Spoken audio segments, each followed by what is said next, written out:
चलिए, जय हिंद दोस्तों। जैसे कि आज आपका एसपीटी जीके का 12वां दिन है, तो चलिए इसी में आज करने वाले, इसमें आपको होने वाला है राष्ट्रीय प्रतीक एवं चिन्ह, बजट और हिंदी भाषा के ज्ञान। चलिए, पहला क्वेश्चन है कि भारत का राष्ट्रीय ध्वज जो तिरंगा है, इनकी लंबाई और चौड़ाई का अनुपात क्या होता है? 3:2। बिल्कुल सही है। इनकी अनुपात जो होता है 3:2 होता है। अगला क्वेश्चन है, तिरंगा के बीच में एक चक्र है जिसका रंग कैसा है? नीला। 24 दिल्ली। हाँ, 24 तिल्ली है। बिल्कुल सही है। नीला रंग होता है, उसको जो चक्र जो होता है ना, और उसमें 24 गो तिल्ली होता है। अगला क्वेश्चन है कि राष्ट्रीय ध्वज के निर्माता कौन है? मैडम आदमी का नाम। हाँ, आदमी का नाम है। इसका आंसर सही होगा। हाँ, सही बोल रहे हैं। पिंगली वेंकैया है। पिंगली वेंकैया है। अगला क्वेश्चन है आपका कि ध्वज का प्रारूप संविधान निर्मात्री सभा द्वारा कब तैयार किया या कब अपनाया गया था? 22 जुलाई 1947। बिल्कुल सही है, 22 जुलाई 1947 को। अगला क्वेश्चन है आपका कि लोगों को इससे सम्मानित फहराने की अनुमति, मतलब आम लोगों को जो तिरंगा है इसको फहराने की अनुमति कब दिया गया? 26 जनवरी 1950। आम लोगों की फहराने की कब दिया गया? पहला बार बिल्कुल सही है, 2002। एक आदमी जब बोले ना तब प्रयत्न कीजिए कि ना बोले। जैसे कि इसका 26 जनवरी 2002 को आम आदमी को फहराने का अनुमति दे दिया गया। अगला क्वेश्चन है कि भारत के झंडा गीत जो विजय विश्व तिरंगा प्यारा है, इसके रचना किसने किए थे? इसके रचना किए थे श्यामा लाल गुप्ता पार्षद। किसने किए थे? श्यामालाल गुप्ता पार्षद। बिल्कुल सही, श्यामा लाल गुप्ता पार्षद ने किए थे। अगला क्वेश्चन है आपका कि शक संवत पर आधारित भारत का राष्ट्रीय कैलेंडर, मतलब जो कब से अति किया जाता है? 58 ईसा पूर्व। ईसा पूर्व नहीं होगा, ईस्वी में होगा। जैसे शक कैलेंडर जो जारी होता है ना, कब से? ये होता है 22 मार्च 1957 ईस्वी को। 22 मार्च 1957 को अपनाया गया था। यानी कि शक संवत पर आधारित जो राष्ट्रीय कैलेंडर है वो 22 मार्च 1957 को अपनाया गया था। अगला क्वेश्चन बोलिए कि राष्ट्रीय कैलेंडर का प्रथम माह हिंदी में कौन सा होता है? चैत। बिल्कुल सही है, चैत होता है। और अंतिम माह बोलिएगा तो? फाल्गुन। बिल्कुल सही है, फाल्गुन होता है। अगला क्वेश्चन है कि भारत का राष्ट्रीय चिन्ह क्या है? अशोक चक्र। बिल्कुल सही, अशोक चक्र है। जो कहाँ से लिया गया था? सारनाथ के। बिल्कुल सही है, सारनाथ के स्तंभ से लिया गया है। अगला क्वेश्चन है कि भारत सरकार के राष्ट्रीय चिन्ह को, मतलब भारत सरकार ने राष्ट्रीय चिन्ह को कब अपनाया था? 22 जुलाई 1947। नहीं, ये अपनाया गया है 26 जनवरी 1950 को। कब अपनाया गया? 26 जनवरी 1950 को अपनाया गया। अगला क्वेश्चन है कि राष्ट्रीय चिन्ह सत्यमेव जयते ये किस उपनिषद से लिया गया? मुंडको उपनिषद से। बिल्कुल सही है, ये मुंडको उपनिषद से लिया गया है। अगला क्वेश्चन बोलिएगा कि राष्ट्रीय चिन्ह के मूल स्तंभ में कितने सिंह हैं? 4।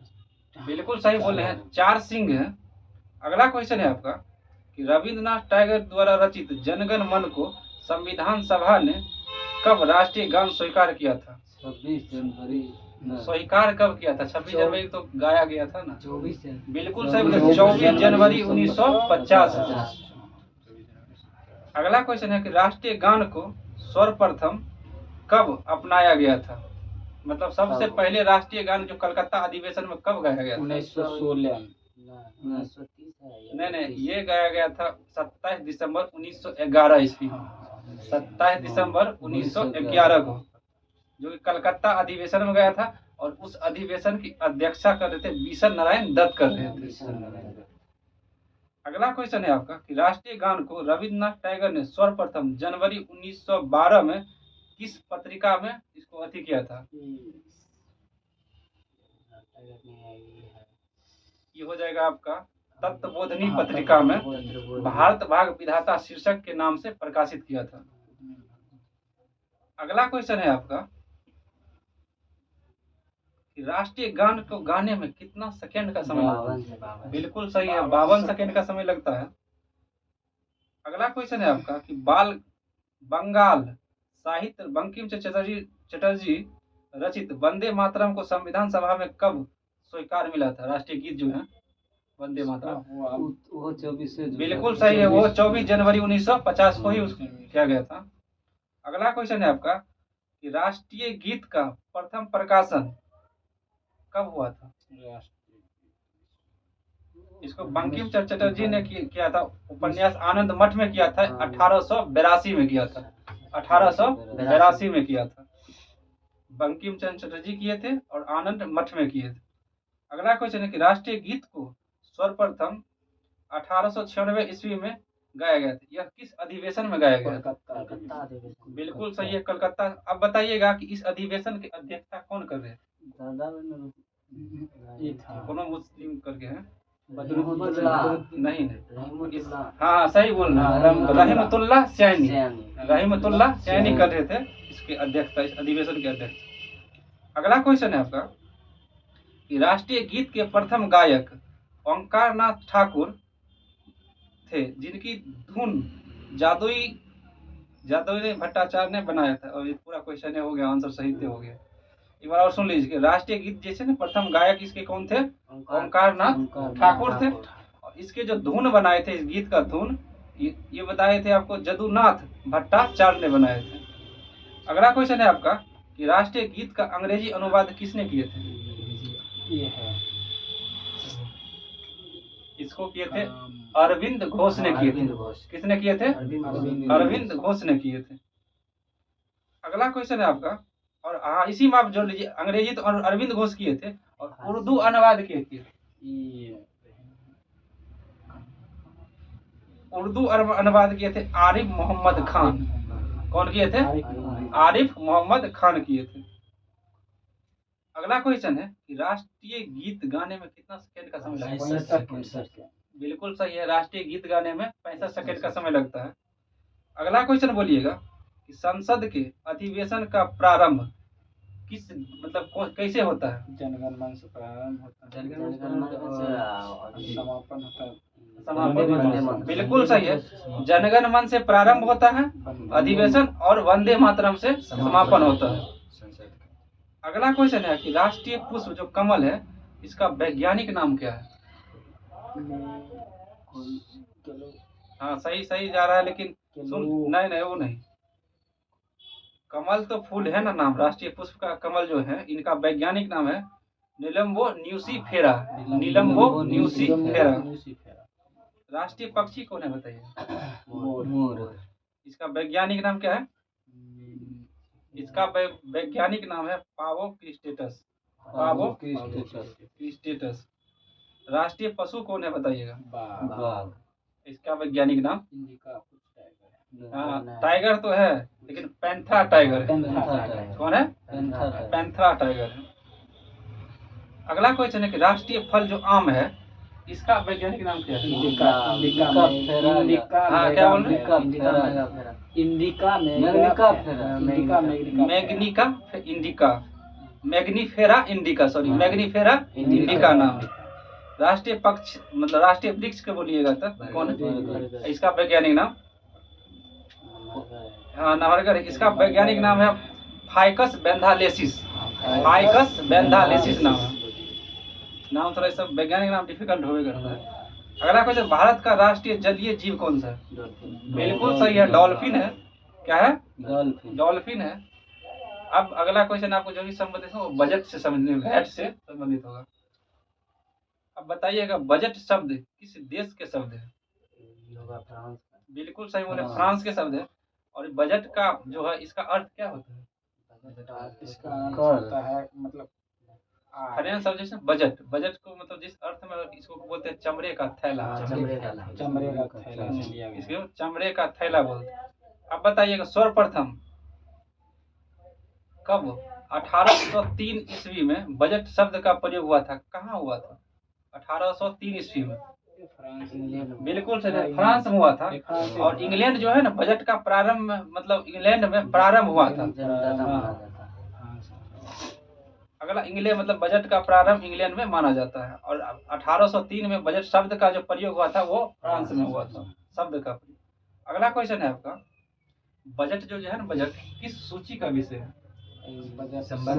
बिल्कुल सही है, संवर्ती सूची का विषय है बजट। अगला क्वेश्चन बोलिएगा, आम बजट लोकसभा या राज्यसभा, ये दोनों में कहाँ पेश किया जाता है? लोकसभा। बिल्कुल सही है, लोकसभा में पेश किया जाता है। आप लोग बताइएगा कि वर्ष 2017-18 के सामान्य बजट को फरवरी माह के प्रथम कार्य दिवस पर पहले फरवरी माह के अंतिम, लंबा बहुत होती है ये, नहीं लंबा क्वेश्चन है, इसे वित्त मंत्री जो है ना, सुन लीजिएगा क्वेश्चन छोड़ना नहीं। वर्ष 2017-18 के सामान्य बजट को वित्त मंत्री फरवरी माह के प्रथम कार्य दिवस को पेश करता है, यानी कि 2017-18 में से फरवरी माह के प्रथम कार्य दिवस पर पेश करना स्टार्ट किया गया। अगला क्वेश्चन है कि वित्त वर्ष कब से प्रारंभ होता है? 1 अप्रैल से। बिल्कुल 1 अप्रैल से 1 अप्रैल से प्रारंभ होता है और 31 मार्च तक जाता है। अगला क्वेश्चन है कि रेल बजट को सामान्य बजट से कब अलग किया गया था? 2017। नहीं 2017 में से मिला दिया गया था, फिर ये 1924-25 में अलग किया गया था। कब किया गया था? 1924-25। अब बताइएगा कि ये जो अलग किया गया था किस समिति के सिफारिश पर किया गया था? एक ही नाम है, एक वर्ष समिति के सिफारिश पर इसे अलग किया गया था। और 2017 में इसे पुनः, मतलब पहले रेल बजट दोनों को अलग किया गया था 24-25 में, और 2017 में इसे क्या गया, मिला दिया गया, रेल बजट और आम बजट को मिला दिया गया। और 1924-25 में अलग किया गया है, एक वर्ष समिति के सिफारिश पर अलग किया गया था। अगला क्वेश्चन है आपका कि स्वतंत्र भारत का पहला बजट जो कि 26 नवंबर 1947 को पेश किया गया था, इसे किसने पेश किया? जॉन मथाई। एक बार और क्वेश्चन सुन लीजिए पहले कि स्वतंत्र भारत का पहला, स्वतंत्र भारत, एगो स्वतंत्र होता है एगो गणतंत्र होता है। तो स्वतंत्र भारत का जो बजट था 26 नवंबर 1947 को पेश किया था।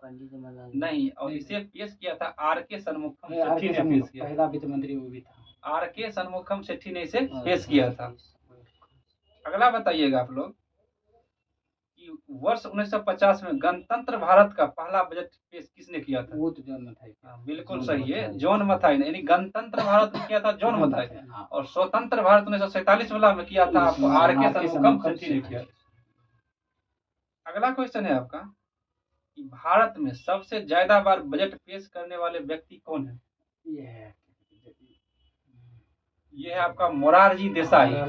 और मोरारजी देसाई ने बिल्कुल मिलाकर 10 बार बजट पेश किया था। कितने बार किए थे? 10 बार। 10 बार बजट पेश किए थे। अगला क्वेश्चन आप लोग बताइएगा कि भारत सरकार के बजट के आंकड़ों के कुल व्यय और कुल प्राप्ति के बीच का अंतर को क्या कहते हैं? व्यय और प्राप्ति के बीच के अंतर, बजटीय घाटा। बिल्कुल सही बोले, बजटीय घाटा बोलते हैं। अगला क्वेश्चन देखेंगे हम, जब कौन सी व्यय और प्राप्ति, जब व्यय पहले आ जाए ना तो उसमें से अगर घटेगा ना प्राप्ति तो घाटा ही में जाएगा। अगर वह हम पहले लेता कि प्राप्ति और बाद व्यय, तब आपको ये मतलब फायदा में चल जाता है। एक सेंस है, कोनो ट्रिक नहीं है। अगला क्वेश्चन है जैसे कि आपको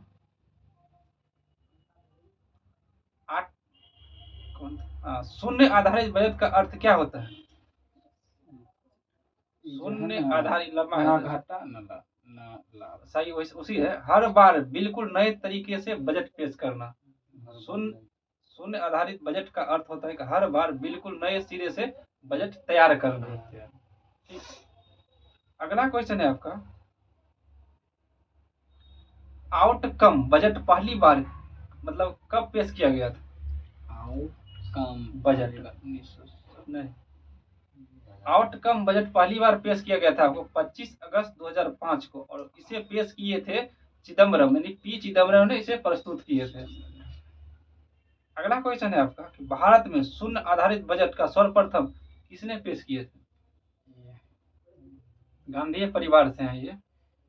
राजीव। बिल्कुल सही बोले हैं, राजीव गांधी ने किए थे। किसने किए थे?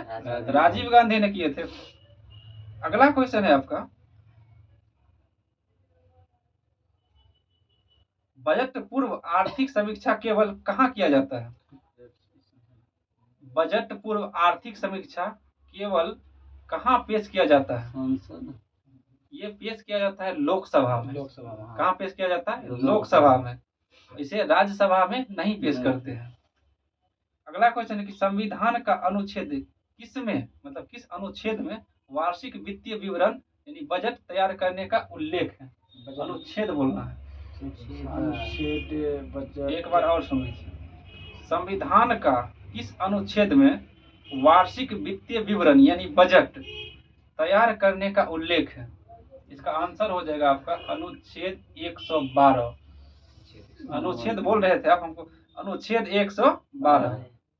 अगला क्वेश्चन है आपका कि राज्य सरकार की बजट के संबंध में, जो राज्य सरकार है वो बजट के संबंध में व्यवस्था किस अनुच्छेद में दी गई है? ये दिए गए हैं अनुच्छेद 202 में दी गई है। यानी राज्य सरकार जो बजट के बारे में बात करेंगे ना, वो अनुच्छेद 202 से बात करेंगे, अनुच्छेद। ठीक।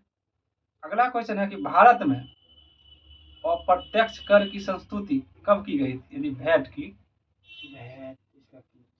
यह किया गया था 1976 को। कब किया गया था? 1976 को। और यह किस समिति की सिफारिश पर किया गया? यह किया गया था लक्ष्मीकांत झा समिति की सिफारिश पर वैट लागू हुआ। ठीक, लक्ष्मीकांत झा समिति। अगला क्वेश्चन है आपका कि वैट का संबंध क्या है, किससे है? वैट जो है ना, वैट, इसका संबंध है विक्रय व्यापार से, विक्रय या व्यापार से। अगला क्वेश्चन बोलिएगा आप लोग कि वैट को सर्वप्रथम लागू करने वाला देश कौन था?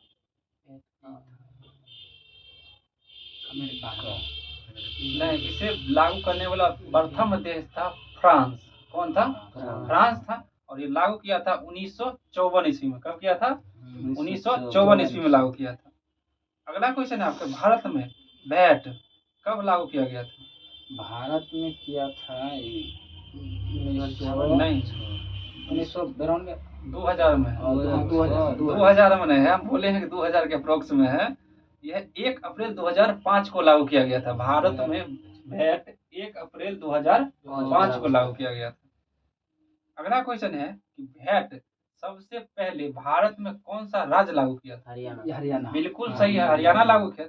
और सबसे बाद में कौन लागू किया था? नहीं, वो है गुजरात है। सबसे बाद में लागू उत्तर प्रदेश किया था। किसने किया था? उत्तर प्रदेश ने किया था।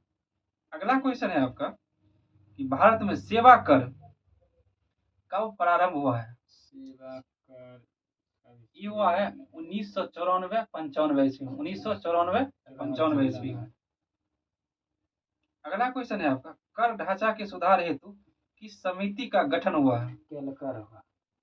नहीं, फिर सुन लीजिए। कर ढांचा के सुधार हेतु किस समिति का गठन हुआ है? जिस समिति का गठन हुआ है 1991 ईस्वी में, वो समिति है चेलैया समिति। कौन सा समिति है? चेलैया समिति है। इसका गठन कब हुआ था? अगस्त 1991 ईस्वी में हुआ। अगला क्वेश्चन है आपका कि सरकार की प्राप्ति यानी राजस्व और व्यय के संबंध में क्या कहते हैं? इसे कहते हैं राजकोषीय नीति। राजकोषीय नीति। अगला क्वेश्चन आपको जो भी सम्मिलित होगा ना, अब हिंदी भाषा ज्ञान से, ऐसे किसी हर एक एग्जाम में लगभग 1-2 क्वेश्चन आपको मिलेगा ही मिलेगा। ध्यान से इसे देख लीजिए। संविधान के किस भाग में जो हिंदी का है ना, हिंदी का, उसका वर्णन किया गया है? नहीं, भाग बोलना। भाग तो दूसरा जेबे नहीं करेगा।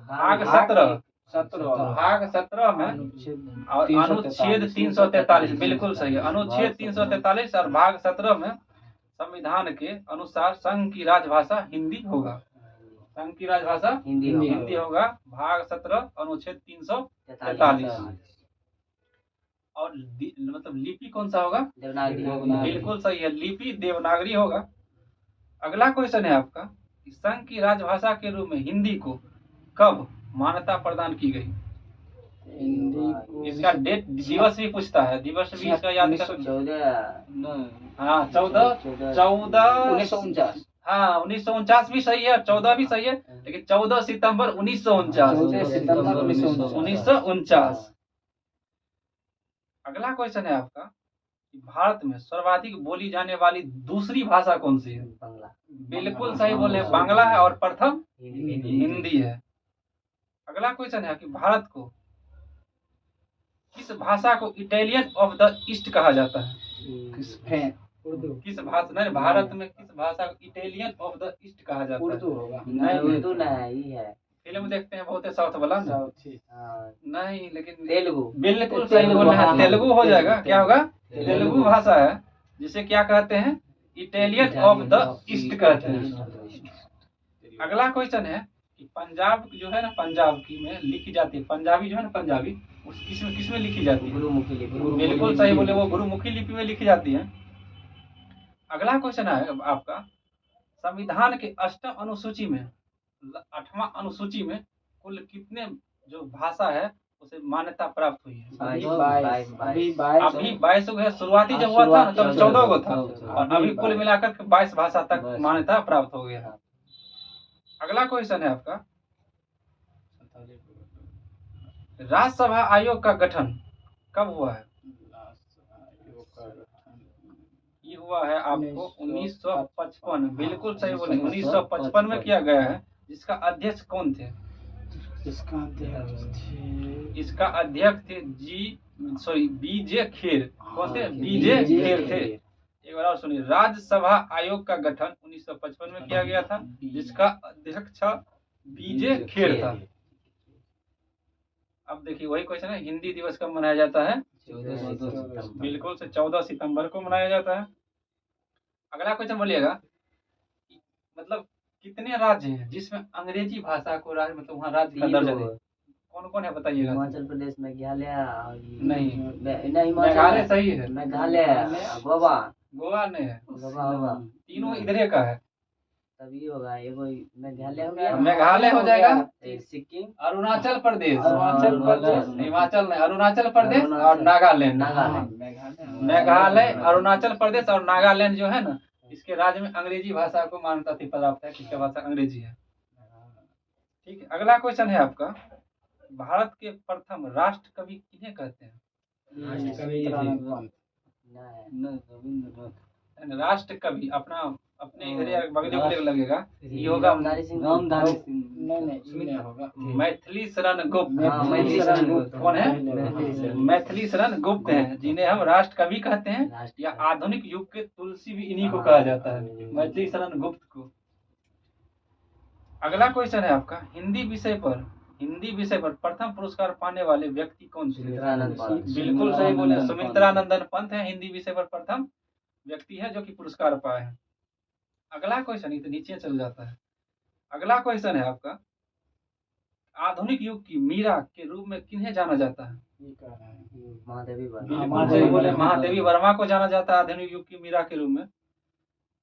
और अगला क्वेश्चन है कि भारतीय आत्मा के रूप में किन्हें जाना जाता है? आधुनिक युग के मीरा के रूप में महादेवी वर्मा, और भारतीय आत्मा के रूप में जाना जाता है माखन लाल चतुर्वेदी को जाना जाता है। अगला क्वेश्चन है आपका, संस्कृत व्याकरण के जनक किन्हें कहते हैं? बिल्कुल सही है, पाणिनि। अगला क्वेश्चन है, संसार का सबसे बड़ा महाकाव्य कौन सा? महाभारत। बिल्कुल सही है, महाभारत। अगला आपका प्रश्न है कि महाभारत की रचना किसने किए थे? पहले क्वेश्चन पूरे बोलने दीजिए। किसने किए थे? वेद व्यास। बिल्कुल सही है। अगला क्वेश्चन है आपका कि विश्व का आदि महाकाव्य किन्हें कहते हैं? आदि महाकाव्य कहते हैं रामायण को, और महाकाव्य कहते हैं महाभारत को। अब बताइए, आदि रामायण तो, और आदि कवि किन्हें कहते हैं?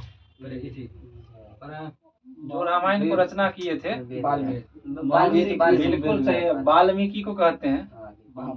वाल्मीकि को कहते हैं आदि कवि, और आदि महाकाव्य रामायण, और सबसे बड़ा महाकाव्य महाभारत। अब महाभारत के रचनाकार वेद व्यास। अगला क्वेश्चन है कि रामायण मूलतः किस भाषा में था, तो वर्णित किए गए? रामायण बिल्कुल सही, संस्कृत भाषा में था। रामायण मूलतः संस्कृत भाषा में था, और रामचरितमानस किस में था? बिल्कुल सही, अवधी या प्राकृतिक भाषा में था। अवधी भाषा इसका ज्यादा आंसर लेता, अवधीय भाषा। अगला क्वेश्चन है आपका, हिंदी का सबसे बड़ा महाकाव्य कौन सा है? नहीं, हिंदी का सबसे बड़ा महाकाव्य महाभाष्य। बहुत इसका नाटक का मैं नाम सुने, पृथ्वीराज रासो। पृथ्वीराज रासो। अगला क्वेश्चन है कि हिंदी भाषा जो है ना, इस पूरे क्वेश्चन में आंसर सही तो बोलते हैं। हिंदी भाषा इंडो यूरोपियन से संबंधित है। हिंदी भाषा जो है इंडो यूरोपियन से संबंधित है। अगला क्वेश्चन बोलिएगा, कालिदास को अन्य किस नाम से जाना जाता है? शेक्सपियर भारत बिल्कुल सही है। कालिदास को भारत का शेक्सपियर। बिल्कुल सही है, कालिदास को भारत का शेक्सपियर के नाम से जानते हैं। अगला बोलिएगा, सुकुमार कवि किन्हें कहते हैं?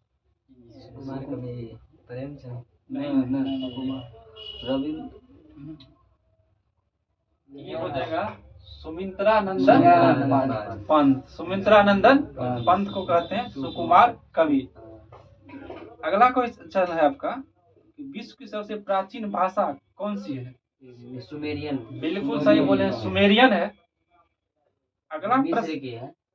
सुमेरियन भाषा मिस्र की? मिस्र देश मिस्र की भाषा है। मिस्र तो देश है, ये तो कंफर्म है, लेकिन इसमें नहीं लिखा हुआ है। सुमेरियन नहीं होगा, मैं सुमेरियन मिस्र का मतलब उस सभ्यता में पाया गया ना। मिस्र का प्रॉपर भाषा सुमेरियन है, पता नहीं है हमको। इसमें अलग अभी दिया नहीं है, कहीं पर होगा तो सही है। अगला क्वेश्चन है, जैसे कि इसमें विश्व की सबसे प्राचीनतम भाषा सुमेरियन है। वैसे करेंट में तो दिया होगा सबका भाषा उसा, देख लेंगे कंफर्म कर। अगला क्वेश्चन है आपका कि केंद्रीय अंग्रेजी और विदेशी भाषा संस्थान कहाँ स्थित? केंद्रीय अंग्रेजी और विदेशी भाषा संस्थान कहाँ स्थित है? तेलंगाना का राजधानी कहाँ है? हैदराबाद। तेलंगाना का राजधानी हैदराबाद में है, तो हैदराबाद में स्थित है। जबकि इंस्टीट्यूट ऑफ एडवांस स्टडीज कहाँ अवस्थित है? यह अवस्थित है हिमाचल प्रदेश का राजधानी कहाँ है? शिमला। हिमाचल प्रदेश की राजधानी शिमला में स्थित है। जब मतलब एक बार और सुन लीजिए, इसका बहुत लंबा क्वेश्चन हो गया था। केंद्रीय अंग्रेजी और विदेशी भाषा संस्थान स्थित है हैदराबाद में, और जबकि इंस्टीट्यूट ऑफ एडवांस स्टडी स्थित है शिमला में। अगला क्वेश्चन है आपका कि भारत में आधुनिक शिक्षा के जन्मदाता किन्हें कहते हैं? ये हो जाएगा आपका चार्ल्स ग्रांट। कौन होगा? Charles grant. अगला क्वेश्चन है, भारत का आइंस्टीन किसे कहते हैं? बिल्कुल सही बोले हैं, नागार्जुन को ही भारत का आइंस्टीन कहते हैं। तथा कलम का सिपाही किन्हें कहते हैं? मुंशी प्रेमचंद। बिल्कुल सही बोले हैं, मुंशी प्रेमचंद को कहते हैं कलम का सिपाही।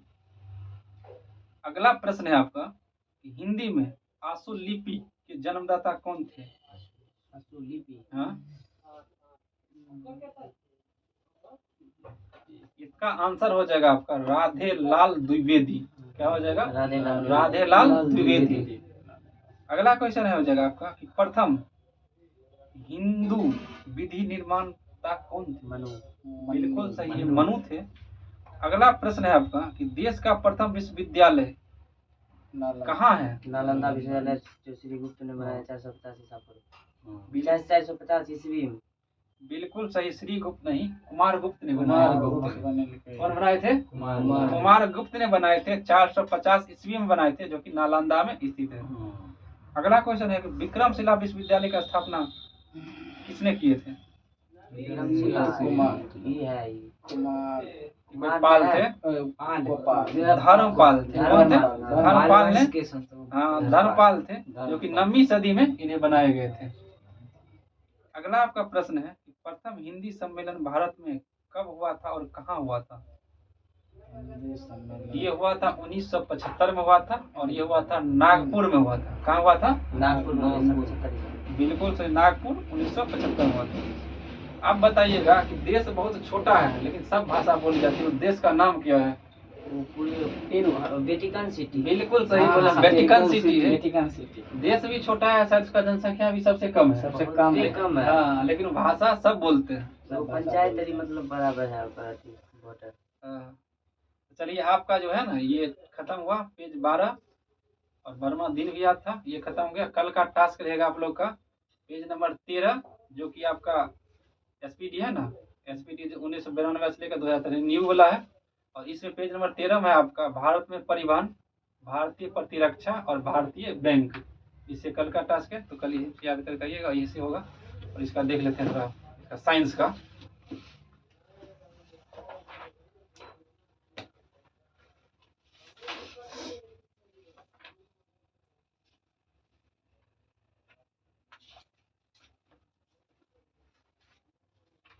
इसी का नहीं है ना होगा, ये तो हो गया था, ये होगा ऑब्जेक्टिव होगा। ऑब्जेक्टिव होगा, देखा थे ना? चलिए एक तो क्या है 39-40 किसमें हाइड्रोजन बम किस अभिक्रिया पर आधारित है? नाभिकीय संलयन। बिल्कुल सही है, नाभिकीय संलयन पर हाइड्रोजन बम आधारित है। अगला बोलिएगा कि परमाणु बम किस अभिक्रिया पर आधारित है? विखंडन। बिल्कुल सही है, नाभिकीय विखंडन। रडार के आविष्कारक कौन थे? Robert Watson. नहीं रॉबर्ट वाटसन नहीं थे, जॉन अल्बर्ट टेलर थे। Albert Taylor. रडार के आविष्कारक कौन थे? अल्बर्ट टेलर थे। अगला क्वेश्चन, न्यूट्रिनो की खोज किसने किए थे? James Chadwick. न्यूट्रिनो नहीं, न्यूट्रिनो। पाउली मौत है। बिल्कुल सही बोला, पावली होगा इसका, पावली होगा, पावली। अगला क्वेश्चन है आपका, आवर्त के नियम की खोज किसने किए थे? मैंडलीफ होगा। अगला प्रश्न है आपका कि प्रथम नाभिकीय रिएक्टर किसके निर्देशन में बनाया गया था? नाभिकीय रिएक्टर किनके निर्देशन में बनाया गया था प्रथम? रिएक्टर किसके निर्देशक, मतलब उस समय कौन, मतलब कोई आदमी हो गया, वैज्ञानिक का नाम क्या है?